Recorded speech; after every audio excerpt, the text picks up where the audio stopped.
নমস্কাৰ ধুনীয়া এৰি আপোনালোকৰ বাবে এযোৰ হৈছে খুবেই ধুনীয়া পদ্মিনী কটনৰ চেল্ফ বৰ্ডাৰ কৰি ধুনীয়াকৈ বনাই দিয়া হৈছে। এখন থাকিব মেখেলাখন 2850 ৰুপিছত ল'ব পাৰিব। ভাল লাগিলে স্ক্ৰীনশ্বট লৈ থ'ব পাৰে। এযোৰো খুবেই ধুনীয়া হ'ব। ব্লেকত পদ্মিনী কটনৰ চেল্ফ বৰ্ডাৰ কৰি ধুনীয়াকৈ বনাই দিয়া হৈছে। এখন থাকিব মেখেলাখন। এযোৰো ল'ব পাৰিব 2850 ৰুপিছ। ভাল লাগিলে স্ক্ৰীনশ্বট লৈ থ'ব পাৰে।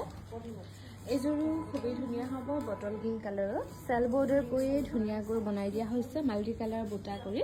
এখন থাকিব মেখেলাখন 2850 ৰুপিছত ল'ব পাৰিব। ভাল লাগিলে স্ক্ৰীনশ্বট লৈ থ'ব পাৰে। এযোৰো খুবেই ধুনীয়া হ'ব। বটল গ্ৰীণ কালাৰৰ চেল্ফ বৰ্ডাৰ কৰি মাল্টি কালাৰ বুটা ধুনীয়াকৈ বনাই দিয়া হৈছে। এখন থাকিব মেখেলাখন। এযোৰ ল'ব পাৰিব 2850 ৰুপিছ। ভাল লাগিলে স্ক্ৰীনশ্বট লৈ থ'ব পাৰে। এযোৰো খুবেই ধুনীয়া হ'ব। পদ্মিনী কটনৰ চেল্ফ বৰ্ডাৰ কৰি ধুনীয়াকৈ বনাই দিয়া হৈছে। এখন থাকিব মেখেলাখন আৰু চাদৰখন এনেকৈ কৰা পাব। 2850 ৰুপিছত ল'ব পাৰিব। এযোৰো ব্লেকত থাকিব। মাল্টি কালাৰত বুটাবোৰ কৰি ধুনীয়াকৈ বনাই দিয়া হৈছে। ভাল লাগিলে স্ক্ৰীনশ্বট লৈ থ'ব পাৰে। এযোৰো ল'ব পাৰিব 2850 ৰুপিছ। এখন থাকিব মেখেলাখন।